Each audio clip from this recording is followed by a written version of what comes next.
मेरे एक दोस्त ने अ, एक रिक्वेस्ट की थी कि ये जो मोंटेसरी स्कूल हैं, इनके बारे में कि कुछ बोलिए। बहुत फ़ेमस हैं मोंटेसरी स्कूल्स पूरी दुनिया में। और जो लेटेस्ट जो गिनती हुई कि कितने स्कूल हैं, तो 15,763 इतने स्कूल थे 2 साल पहले तक। हो सकता है इस बीच कुछ और बन गए हों। और भारत में कुल कितने हैं पता नहीं, लेकिन केवल दिल्ली में 20 से कुछ ज़्यादा स्कूल हैं, मोंटेसरी सिस्टम पर बेस्ड। फ़ीस भी ठीक-ठाक है, पूरे साल भर की जो ट्यूशन फ़ी है वो 2.5 लाख से थोड़ा ज़्यादा है। ये ट्यूशन फ़ी लिखा था, और भी प्रकार की हो सकती हैं फ़ीस। अब फ़ीस के बारे में मुझे बहुत ढंग से जानकारी नहीं है, हो सकता है ऐसे भी कोई स्कूल हों जहाँ कुछ कंसेशन हो, कुछ ऐसा कुछ हो। अ, लेकिन मतलब फ़ीस ठीक-ठाक है, कम नहीं है।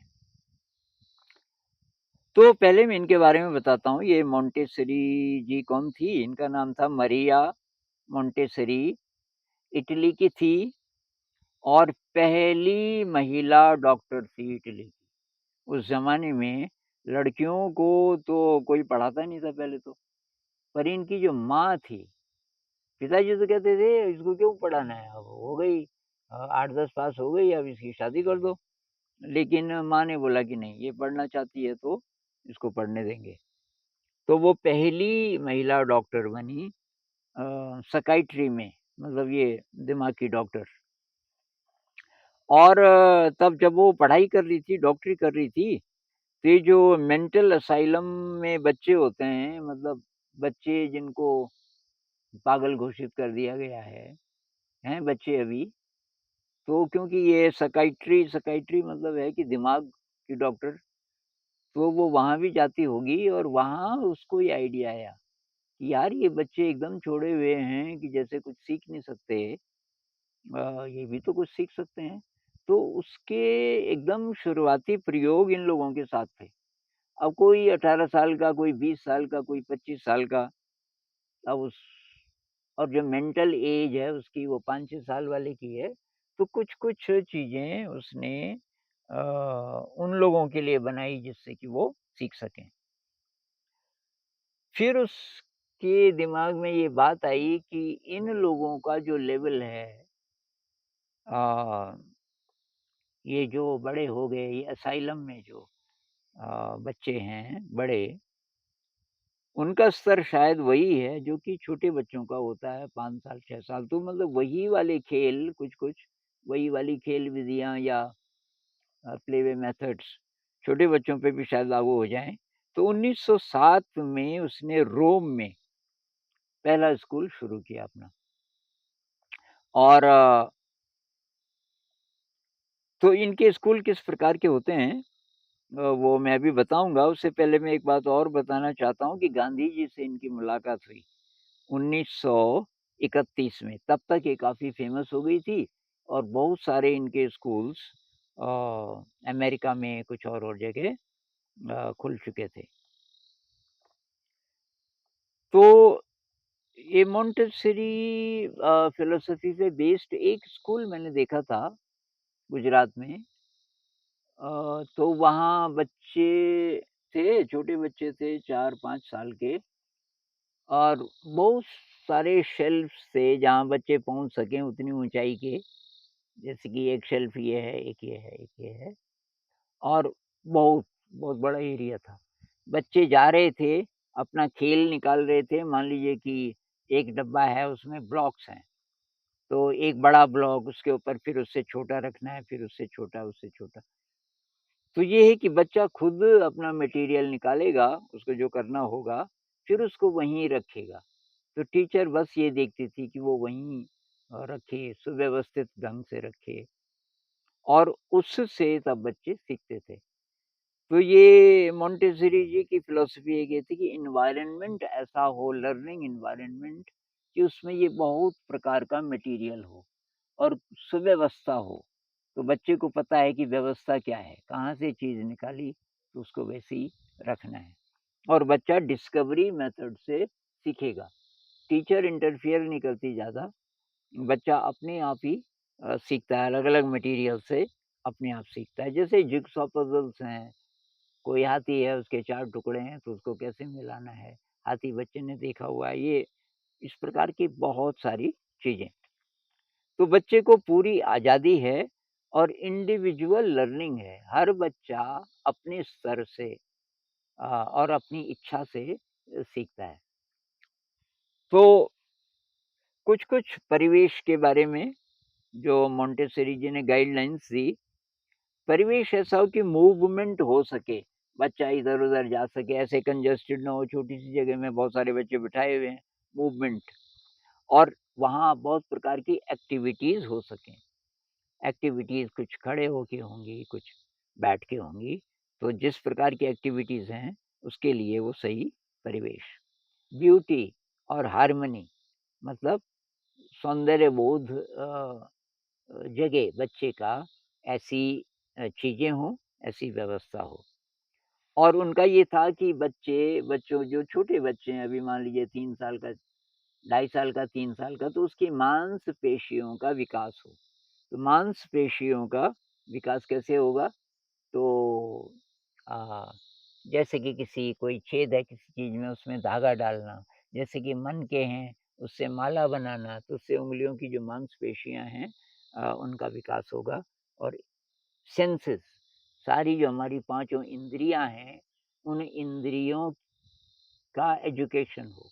जैसे इसमें कोई बीड है, आपका मनका है, उसमें धागा डाल रहे हैं, बच्चा धागा डाल रहा है, उसने मनका पकड़ा हुआ है, धागा डाल रहा है, तो इसमें हाथ और आँख का कोऑर्डिनेशन है, और ये उँगलियों के जो बारीक-बारीक मूवमेंट्स हैं, तो ये सारा, क्योंकि वो डॉक्टर थी, तो उसने बहुत गहन अध्ययन किया कि बच्चे के विकास के लिए उम्र के हिसाब से क्या-क्या चीज़ें होनी चाहिए। तो ये मांसपेशियों की एक्सरसाइज़ में ये भी चीज़ें आ जाती हैं कि कोई भरना, जैसे कि एक बर्तन से दूसरे बर्तन में कुछ डालना, पानी डालना, चीज़ों को धोना, अपनी खाने की टेबल लगाना, उसमें ये सारी चीज़ें। एक उसमें लिखने के लिए रेत, बहुत छोटे बच्चे के लिए, जैसे आप अ, आ, इ सिखा रहे हो, तो कोई ट्रे में रेत रहती है और उँगली से बच्चा उसमें लिखता है, और उसमें टीचर भी उसको गाइड कर सकती है, तो ये। फिर ये अक्षर अक्षर बने होते हैं, उनको फिट करना, जैसे कि आम है, तो ये आ ढूँढेगा बच्चा, आ का कोई है लेटर, वो लकड़ी वगैरह का भी हो सकता है। वो वैसे कोशिश करते थे कि प्लास्टिक का ना हो, बल्कि लकड़ी का हो। आजकल लकड़ी ज़रा महँगी हो गई, शायद प्लास्टिक का ज़्यादा होता होगा। ये ब्लॉक्स भी आजकल प्लास्टिक के आने लग गए, लेकिन अच्छे स्कूलों में अभी भी कोशिश करते हैं कि लकड़ी का हो। तो अक्षरों को फिट करके शब्द बनाना, ये सारा। उसी तरीके से एक मैंने उनका देखा था कि 1 क्यूबिक सेंटीमीटर है, उसको इकाई मानते हैं, तो 10 सेंटीमीटर की, 10 क्यूबिक सेंटीमीटर की एक छड़ जैसी, तो वो हो गया दहाई। फिर एक प्लेट है, जिसमें वैसी-वैसी 10 छड़ें, मतलब 10-10 अंकी 100, तो उसकी प्लेट बन जाएगी, ऐसे 100, उसमें खाने बने रहते हैं, तो वो हो गया सैकड़ा। ऐसा फिर वो 100-100 की 10 प्लेट्स, उससे घन, बड़ा घन बन जाता है, तो वो हो गया आपका 1000। ये इस टाइप की बहुत सारी चीज़ें। अ, तो इनके मोंटेसरी स्कूल्स के मुकाबले के कुछ स्कूल हैं जिनको बोलते हैं वॉलड्रॉफ स्कूल। रुडोल्फ स्टाइनर एक व्यक्ति थे, लेकिन उनकी डेथ बहुत पहले हो गई थी 1925 में, और उनके जीते जी एक आधी स्कूल शायद कहीं शुरू हो पाया था। लेकिन अभी इनके भी काफ़ी सारे स्कूल हैं पूरी दुनिया में, 1200 से ज़्यादा। लेकिन इनकी पूरी फ़िलॉसफ़ी का पता नहीं चलता, ये आसानी से बताते नहीं किसी को। ये टीचर्स ट्रेनिंग करनी पड़ती है और ये ज़्यादा महँगे हैं, अ, ज़्यादा रिजिड भी है शायद, लेकिन ये भी बहुत फ़ेमस हैं कि बच्चे को आज़ादी होती है वगैरह-वगैरह। एक और चीज़ बहुत बढ़िया ये मोंटेसरी सिस्टम में कि बच्चे को वो नंबर नहीं देते, ना नंबर देते, ना ग्रेड देते, बल्कि रिपोर्ट देते हैं। और म्यूज़िक भी होता है, छोटे बच्चों के लिए अलग-अलग चीज़ों को टकरा करके कैसा-कैसा म्यूज़िक निकल सकता है। जो बड़े बच्चे हैं उनको अब भारत के स्कूलों में क्या करते होंगे पता नहीं, पर जो ये वेस्टर्न सिस्टम है म्यूज़िक का तो उनकी लिपि अलग होती है, पहले लिपि सिखाते हैं, उनका कुछ अलग ही अ, जैसे हम सारेगामापा-धा-नि-सा ना, तो हम तो सा लिखते हैं तो वो स हो गया हमारा, लेकिन वहाँ उसकी स्क्रिप्ट ही अलग है। अ, तो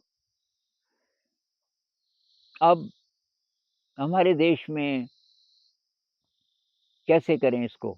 एक तो महँगे बहुत ज़्यादा हैं और ये चीज़ें हो सकती हैं, इतना ज़्यादा सामान की ज़रूरत नहीं है मेरे ख़्याल से, जितना कि है उन स्कूलों में, उससे कम में चल सकता है।